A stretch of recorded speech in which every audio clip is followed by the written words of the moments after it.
Hayit kuni ro'za tutsak bo'lamdi? Savol. Assalomu alaykum. Juma kuni hayitning birinchi kuni ekan. Biroq vatanda hayit namozini shanba kuni o'qiydi. Shunga juma kuni ro'za tutsak bo'lamdi yoki bo'lmamdi? Javob. Va alaykum assalom va rahmatullohi va barakatuh. Barliq hamd sana Janobi Allohga bo'lsin. Shundaqla payg'ambarimizga, oila tavobatlarga va uningga toki qiyomatgacha ergashganlarga durud salomlar bo'lsin. Barliq olimlarning birdek ijmosi bilan ro'za hayit va qurbon hayit kunlarida ro'za tutish harom. Bu kunlarda mayli nafla, mayli mutlaq nazr, mayli Ramazonning qazosi, mayli kafarat ro'zasi bo'lsin, har qanday ro'zani tutishga bo'lmaydi. Chunki bu ikki hayit kunlarida ro'za tutish aniq va sahih hadislar bilan cheklangan. Agar bir kishi bu kunlarda ro'za tutish haromligini bilmay ro'za tutgan bo'lsa, ro'zasini buzib o'tishi vojibdir. Abu Ubayd rivoyat qilib mundaq dedi. Men hayitda Umar ibn Xattob radhiyallohu anhu bilan birga bo'lgan edim. Bu ikki kun Rasululloh sallallohu alayhi va sallam ro'za tutishdan cheklagan kunlardir. Biri ro'zanglardan ig'iz ochgan ro'za hayit kuni, yana biri qurbonliqinglarni yeydigan qurbon hayit kuni dedi. Yahya rivoyat qiladi-ki, Abu Said radhiyallohu anhu mundaq degan. Rasululloh sallallohu alayhi va sallam ro'za hayit bilan qurbon hayit kunlari ro'za tutishdan cheklagan. Ata ibn Mina Abu Hurayra radhiyallohu anhudan mundaq so'zlab bergan. İki kunda ro'za tutish va ikki xil savdo qilish cheklanadi. Ya'ni ro'za hayit kuni va qurbon hayit kuni ro'za tutish, qarab boqmayla tutib beqib savdolashish, qarab boqmayla tovar talishib savdolashish. Ziyad ibn Jubayr rivoyat qilib mundaq dedi. Bir odam Ibn Umar radhiyallohu anhuning yoniga kelib, bir odam bir kun ro'za tutishga nazar qilib olgan ekan. U odam dushanba kuni dedi-ku deyman. Shuning bilan u kun hayit kuniga to'g'ri kelib qopti dedi. İbn Umar radhiyallohu anhuma Allah nazarini ado qilishga buyurgan Rasululloh sallallohu alayhi va sallam bo'lsa, bu kunda ro'za tutishni cheklagan dedi. Qaza'a rivoyat qilib mundaq deydi. Abu Said radhiyallohu anhu payg'ambar sallallohu alayhi va sallam bilan 12 qatim g'azotga qatnashgan kishi edi. Men uningdan mundaq deb anglagan. 4 so'zni men Rasululloh sallallohu alayhi va sallamdan anglagan edim. Bu so'zlar menga bakli yiqib qoldi. Ayol kishi yo'ldoshi yoki mahrami bilan birga bo'lmasa, 2 kunlik yo'lga safar qilmasin. Ro'za hayit va qurbon hayit 2 kunda ro'za tutish yo'q. Bomdoddan keyin kun chiqquncha, asrdan keyin kun patqichi bo'lgan arliqda namoz o'qish yo'q. 3 masjiddan boshqa masjidga alohida safar qilinmaydi. Ular Masjidi Haram, Masjidi Aqsa va mening mushum masjidimdir. Ulamalarimizning bayon qilishicha, ikki hayitning birinchi kunlarida ro'za tutishning harom qilinishidagi hikmat shuki, ro'za hayit kunida ro'za tutish orqali yilda bir qatim keladigan eng cho'ng farz ibodatlarning biri bo'lgan Ramazon ro'zasini boshqa nafl ro'zadan ayirish hamda uning boshlanishidan 1-2 kun burun ro'za tutishni va undan keyinmi ro'za hayit kunida ro'za tutishni cheklash orqali Ramazon ro'zasini xristianlardek farz qilingan miqdordan oshirib o'tmaslikka kafolatlik qilishdir.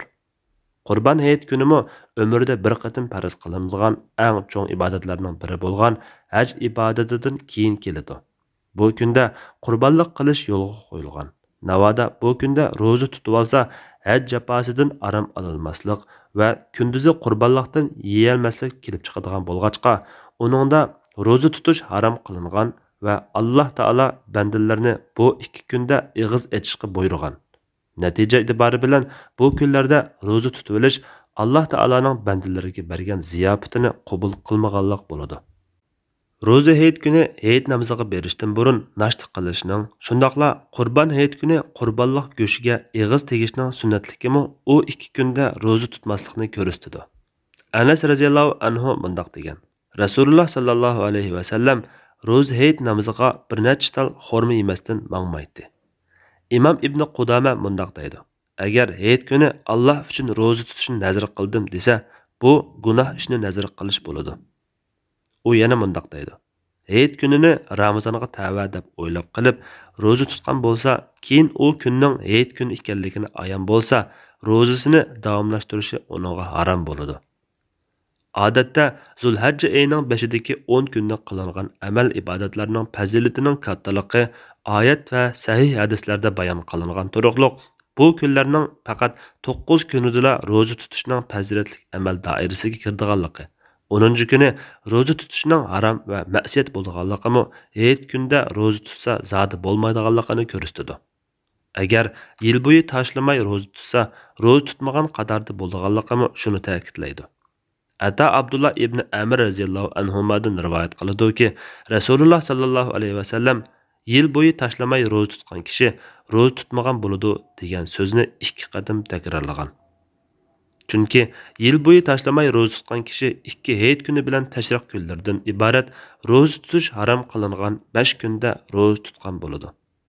Tashriq kunlari Qurban hayitining 2-chi, 3-chi, 4-chi kunlari bo'lib, bu kunlar Baqara surasi 203-oyatda tilga olingan sanoqli kunlardir.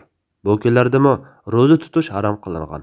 Buningga asosan Qurban hayitining 1-chi kunidan boshlab jami 4 kun roza tutish harom bo'ladi. Nubaysha al-Huzali raziyallohu anhu rivoyat qiladi-ki, Rasululloh sallallohu alayhi va sallam mundaq degan: Tashriq kunlari yeb ichish kunlaridir. Yana bir rivoyatda tashriq kunlari yeb ichish va Allohni zikr qilish kunlaridir degan. Yana bir rivoyatda Mina kunlari yeb ichish kunlaridir degan. Urva Aisha raziyallohu anhadan yana Salim Abdullah ibn Umar raziyallohu anhumadan rivoyat qiladi-ki, Aisha raziyallohu anha bilan ibn Umar raziyallohu anhuma mundaq degan: Qurbonlik topolmaganlardan boshqalarga tashriq kunlari roza tutishga ruxsat qilinmagandi. Yuqoriqilarga asosan roza hayitining 1-chi kuni roza tutish harom. Bu kunda Ramazon rozasini tamomlash niyatida suhurlik yeyishmi harom. Roza tutib bo'lgan taqdirda shu kunning hayit ekanligini bilgan hamon rozasini buzib o'tishi vojib. Biror o'rinning yoki shaxsning xaloyiqqa bu kunlardami roza tutishni tengishi shariatga zid bo'lganligi uchun rad qilinadi. Qurban hayitining 1-chi kuni va undan keyingi 3 kunmi shunga o'xshash. Faqatla 5-chi kunidan boshlab roza tutishga ruxsat. Undaq bo'lgan ekan, roza hayitining 2-chi kunidan va Qurban hayitining 5-chi kunidan boshlab nafla yoki qazo yoki kafarat yoki nazr rozalarni tutsa bo'ladi. Vallohu a'lam. Fatvoda doktor Abdul Aziz rahmatulloh 2015-yili 9-oyning 13-kuni 39 numberli fatvo 2-tom.